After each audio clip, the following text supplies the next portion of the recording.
নিখোঁজ পুণ্যার্থীর পরিবারের লোকেদের সঙ্গে দেখা এবং কথা বললেন মানবিক সুন্দরবন উন্নয়ন মন্ত্রী।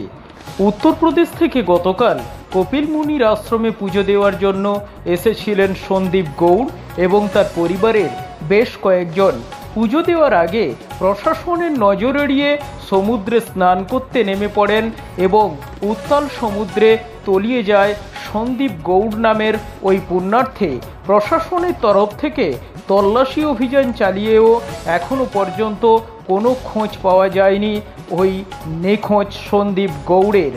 তার পরিবারের সঙ্গে এবং সদস্যদের সঙ্গে দেখা করলেন গঙ্গাসাগর কোস্টাল থানার ওসি এবং সুন্দরবন উন্নয়ন মন্ত্রী বঙ্কিমচন্দ্র হাজরা। পরিবারের পাশে থাকার আশ্বাস এবং সরকারিভাবে সাহায্য করার আশ্বাস দিলেন মাননীয় মন্ত্রী। সাগর বার্তা।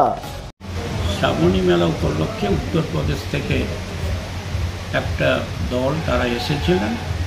স্নান করতে গিয়ে সন্দীপ গণ্ড, বয়স 24 বছর, বাড়ি হচ্ছে কুশীনগর জেলা, উত্তরপ্রদেশ।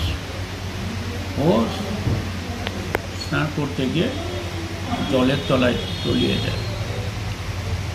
কালকের ইতিমধ্যে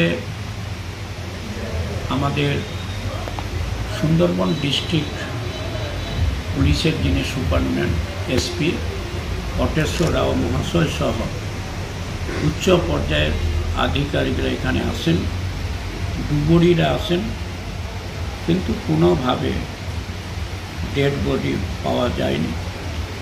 আজকে খুব সকালবেলা আমি তাদের যারা এসেছিলেন, মাত্র 7 জনের মতন ওরা আছেন ভারত সেবাশ্রম সঙ্গে, তাদেরকে থানাতে ডেকে এনে তাদের সাথে বিস্তারিতভাবে কথাবার্তা বললাম। তাদের কাছে কিছু নেই।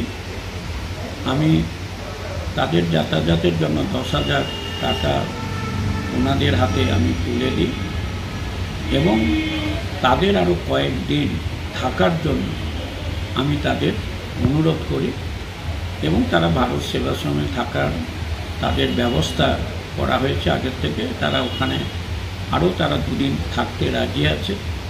ইতিমধ্যে এখানে FIB যাতে আসে সেই ব্যাপারে ওরা বকখালিতে আছে, তারা যাতে এখানে আসতে পারে। কিন্তু যেভাবে সমুদ্রের ঢেউ এবং যেভাবে হচ্ছে, তারা হয়তো একটুকু পরে তারা FIB এখানে রওনা দেবে। এবং ইতিমধ্যে যারা ডুবুরি তারাও এসে গেছে। এখন তারাও অনুসন্ধান করছে। আশা করব যে আমাদের মাননীয় মুখ্যমন্ত্রী মমতা বন্দ্যোপাধ্যায়ের যে মানবিকতা, মানুষের প্রতি তার যে দায়বদ্ধ, সেটাকে সামনে রেখে ওদের সাথে কথাবার্তা বললাম। তারাও মাননীয় মুখ্যমন্ত্রীর নাম তারা শুনেছেন, তারাও ওনার খুবই প্রশংসা করে এবং তারপরে তাদের সাক্ষাৎ করে আমি চলে এসেছি।